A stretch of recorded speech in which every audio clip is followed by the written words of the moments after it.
Now I know a lot of people are going to see the title of this video and they're going to go like, "What, Crypto Kage, what are you talking about? This goes against one of the top commandments of NFT buying and investing."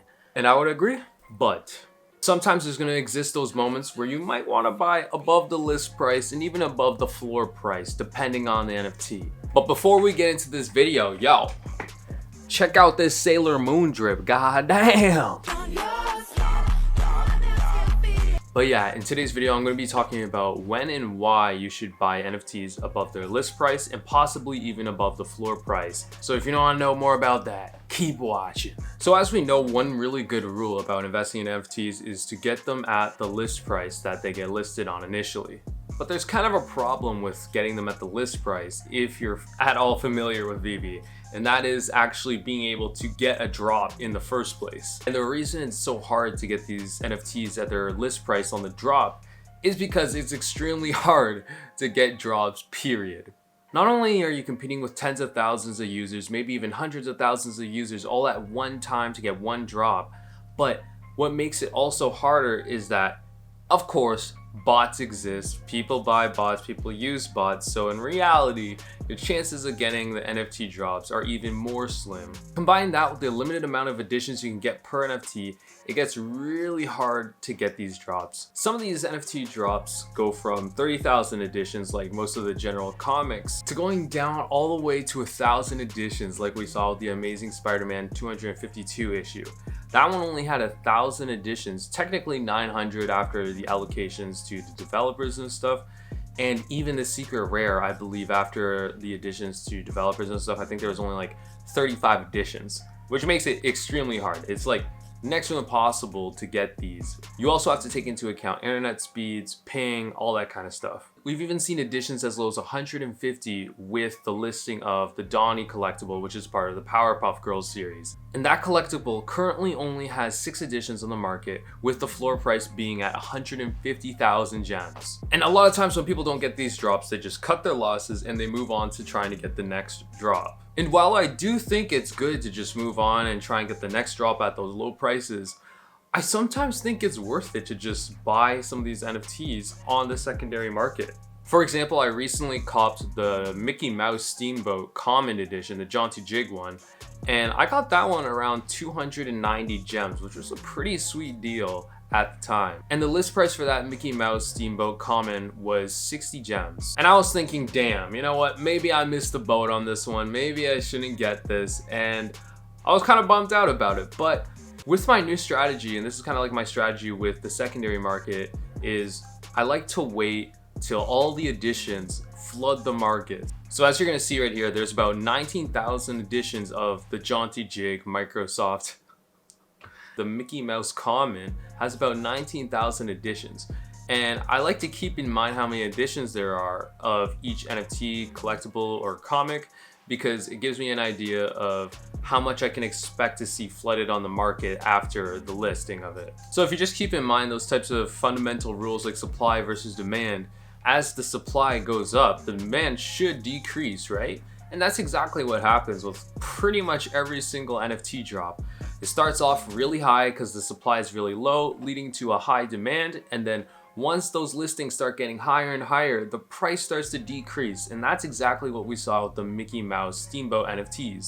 Early in the release of the Mickey Mouse Common, you'll see that around 850 listings, the price started to peak around 370 USD. But then if you just keep observing, you'll see that there was a huge spike in the amount of listings, getting all the way up to about 1,400 listings, and then that's when the price started crashing back down to around 249 USD. And it was around this point where I was starting to think about an entry point into the Mickey Mouse Steamboat Common. So with my strategy on trying to cop NFTs on the secondary market, I like to wait until there's a maximum in the amount of listings, and then that's also followed by a minimum in the amount of gems that you have to pay for these collectibles.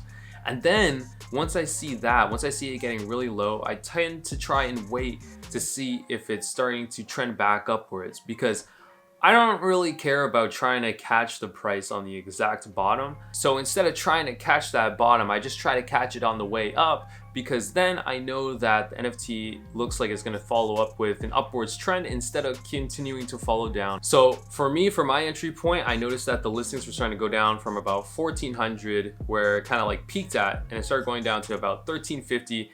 And as a consequence, I saw the price going up. So I decided to snipe this Mickey Mouse common around 200, I think it was 289.99 gems exactly. And following the purchase of that Mickey Mouse common, the price ended up going to like almost $600, and there was around 700, 800 listings. So the listings drastically dropped, and then the price started going up a lot. But just as fast as the Mickey Mouse common came to that price, it dropped just as fast pretty much.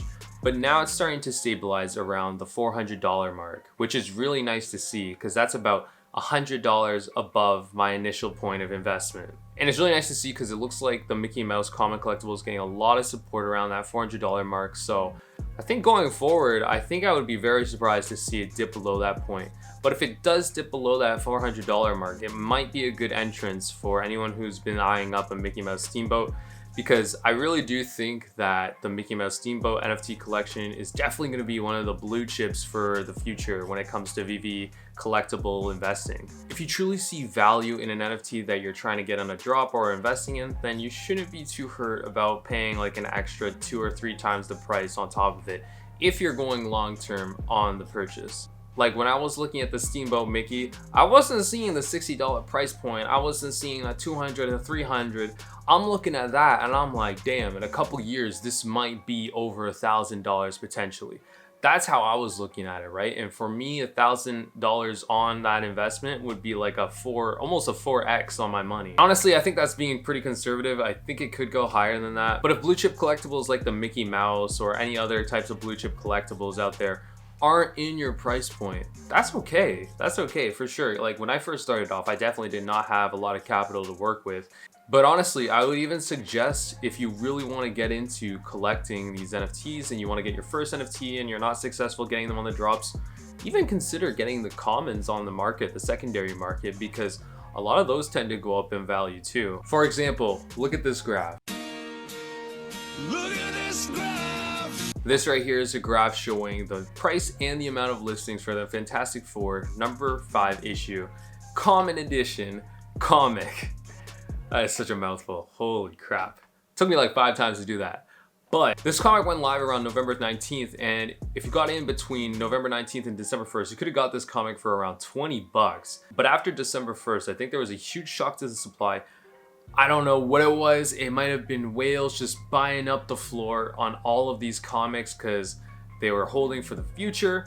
But yeah, if you got them before then, you could have got it for 20 bucks. But right after that happened, there was only about 600 listings for this common edition comic, and the price ended up shooting from around 20 bucks to almost 70, 60 bucks.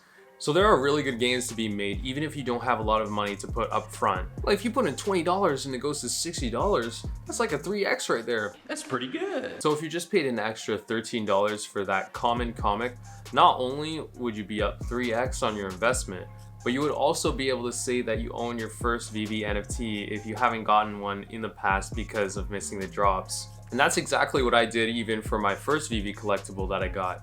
I didn't get my first one on a drop, it was actually on the secondary market. It was just a great feeling to be like, wow, I finally own an NFT, you know what I mean? Another thing to keep in mind too about collecting these collectibles and comics is that sometimes it might be worth it to pay just a little bit above the floor price if the NFT that you're collecting has a good low mint number. A lot of those NFTs that you see on the floor price are gonna be those NFTs with the higher mint numbers. So you're gonna see, for example, for common comics, you're gonna see those like 20,000s and above, usually around the floor price for that edition. And as you see those prices increase for each collectible, no matter what rarity, you'll see that the low mint numbers become more and more frequent as that price increases. And that's a good thing to see. It's a good thing to have these low mints because that's really attractive to collectors. People rather be like, oh yeah, I have like the first ever edition of the Fantastic Four comic, right? rather than saying that they have the 22,523rd edition. It sounds way cooler to have those low mint numbers. And that's the one other time that I would actually consider paying above the floor price for these collectibles, is to get a better mint number, because that's usually what most people do. It's a pretty popular flipping tactic.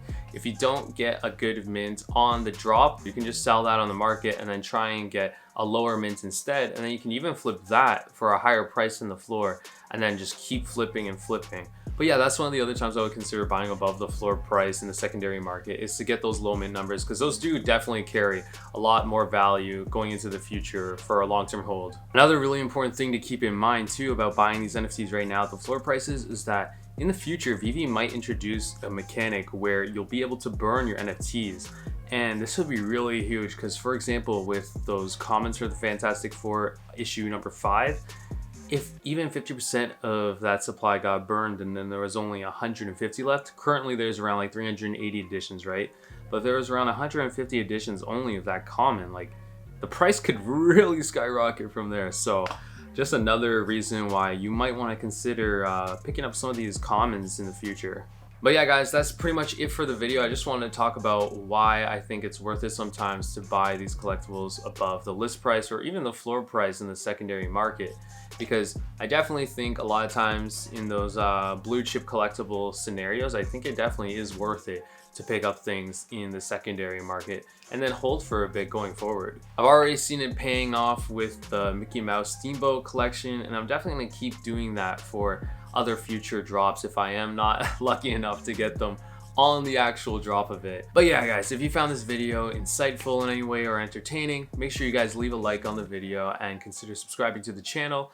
If you guys have any ideas for future videos, definitely leave a comment and let me know what that is. If you guys aren't already following me over on my VeVe account, you guys can drop me a follow at SwayKage and I'll definitely drop you guys a follow back. But yeah guys, that's it for me in this video. I hope you guys enjoyed it, and Happy New Year everybody. See you guys later. CryptoKage out. Peace.